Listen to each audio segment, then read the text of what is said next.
안녕하세요. 바하미TV입니다. 장성민 전 상황실장의 칼럼입니다. 미중 정상회담에 대한 칼럼입니다.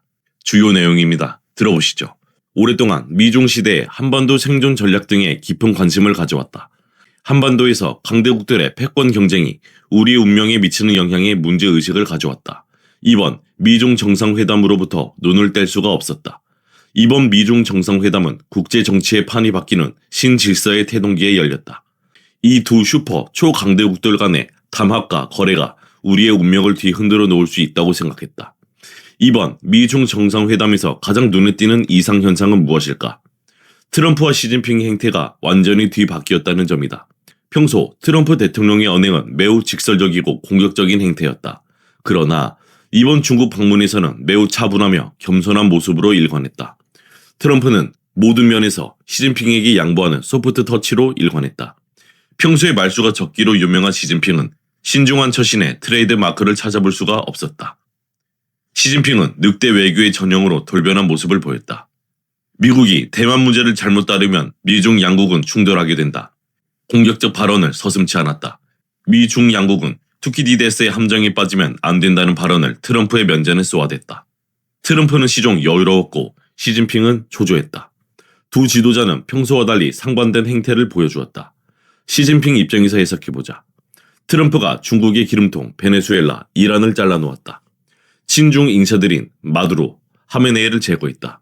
트럼프가 자, 이제 시진핑 당신은 어떻게 할 것인가 이런 식이었을 것이다. 트럼프는 시진핑의 체면을 살려주기 위해 평소와는 달리 강자 입장을 죽이고 약자인 척 처신했다.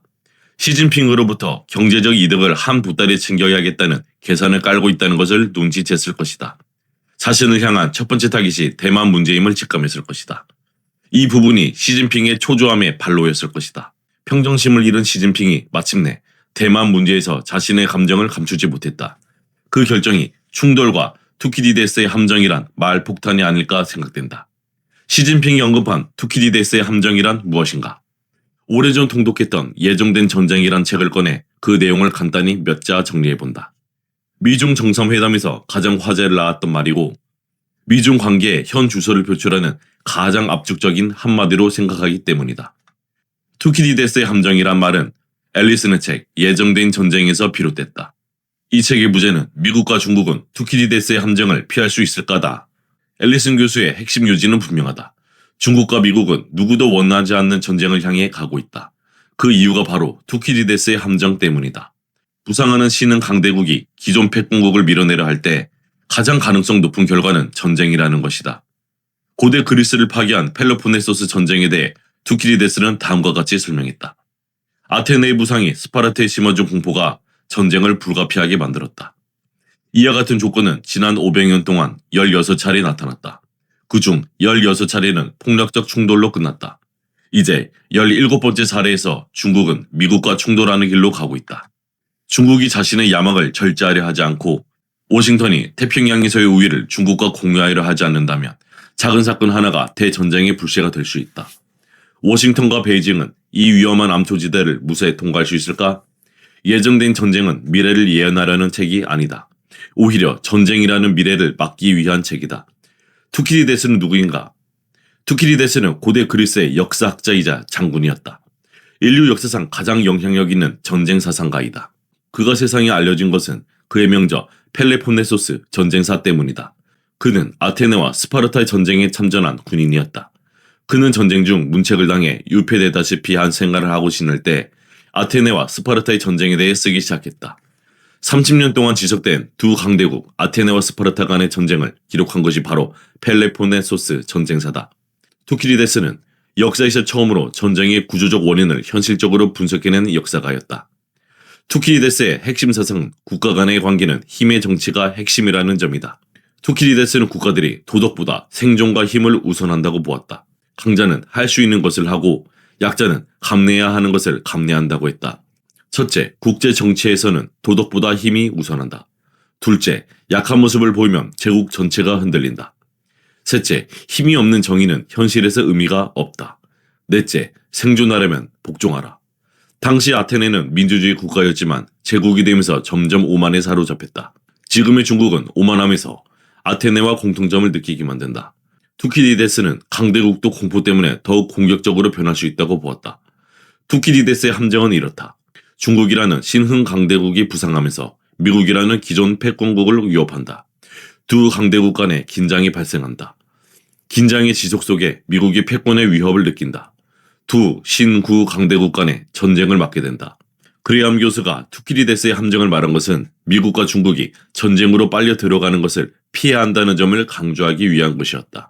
결국 힘의 이동이 오는 시점이 되더라도 전쟁은 피하자는 지혜를 투키디데스에서 찾아난 것이다.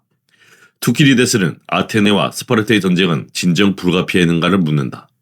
두 강대국 사이의 경쟁이 왜 서로가 가장 중요히 여겼던 것을 파괴하였는가에 파들어갔다. 투키디데스에 따르면 부상하는 세력과 지배하는 세력 사이에는 긴장이 있다. 경쟁이 아테네와 스파르타를 연속적인 대치 상태로 몰아갔다. 정치 체제 내 가장 열정적인 목소리들은 더욱 커졌다. 그들의 자부심은 더욱 강해졌다. 상대가 가하는 위협에 대한 반대 주장은 더욱 날카로워졌다. 그리고 평화를 유지하려는 지도자들에 대한 압박도 더욱 심해졌다. 투키디데스의 설명에 따르면 아테네의 끊임없는 팽창이 스파르타 동맹국들을 잠식하기 시작하자 스파르타는 자신들의 위치가 더 이상 견딜 수 없는 상태가 되었다고 느꼈다 한다. 결국 전쟁 외에는 다른 선택지가 없었다고 판단했다. 지배 세력의 공포는 종종 오판을 낳는다. 부상하는 세력의 자신감은 무엇이 가능한지에 대한 비현실적 기대를 키운다. 아테네는 힘이 커져감에 따라 자신들의 특별한 대우를 받을 자격이 있다는 의식 또한 함께 커져갔다. 오늘의 중국의 모습을 보는 듯한 느낌이다. 이상의 요인들로 강대국들은 서로 전쟁을 자극받게 된다는 것이 투키디데스의 통찰이다. 투키디데스는 2400년 전 인물이지만 그의 통찰은 여전히 현대 국제 정치에 강한 영향을 미치고 있다. 지금의 미중 패권 경제, 대만 문제, 우크라이나 전쟁, 한반도에서의 미중 패권 갈등 등을 분석할 때 매우 유용한 전쟁서이다. 미국의 정치학자 그레이엄 앨리슨이 투키디데스의 함정을 예정된 전쟁에서 현대적으로 재해석해 큰 방향을 일으켰다. 이를 시진핑 주석이 이번 미중 정상회담에서 두 번에 걸쳐 강조하였다. 아테네와 스파르타 전쟁으로 그 전쟁의 승자는 결국 스파르타였다. 그러나 아테네와 스파르타는 함께 망했다. 투키디데스는 그 전쟁은 파괴적이었다. 아테네와 스파르타 사이의 수십 년간의 유혈 충동은 그리스 문화의 황금 시대를 끝장냈다. 페르시아 전쟁 이후 형성되었던 질서는 붕괴했다. 그 결과 그리스 도시 국가들은 극작가들조차 상상하지 못했던 수준의 폭력 속으로 내던져졌다. 결국 전쟁은 아테네 제국의 종말을 알리는 조종이 되었다. 스파르타는 승리했지만 국력은 소진되었고 동맹 체제는 손상되었으며 부는 크게 고갈되었다. 이후 무려 2000년 동안 그리스인들은 스스로의 의지로 다시는 통일되지 못했다. 펠로폰네소스 전쟁은 아테네와 스파르타 간의 전쟁이었다. 전쟁 자체는 스파르타의 승리로 끝났지만 두 강대국 모두 몰락했다. 이번 트럼프와 시진핑의 회담 장면을 재소환해본다. 기존 강대국 미국의 트럼프는 매우 여유로운 모습인 반면 신흥 강대국 중국의 시진핑은 매우 조조했다. 공세적인 발언이 현재국이 트럼프가 아니라 신흥 강대국 시진핑이었다. 이란, 쿠바, 다음은 아마 대만에 집중할 것이라는 느낌을 미리 알았기에 시진핑은 선제적 공격 발언을 한껏 높였던 건 아닐까?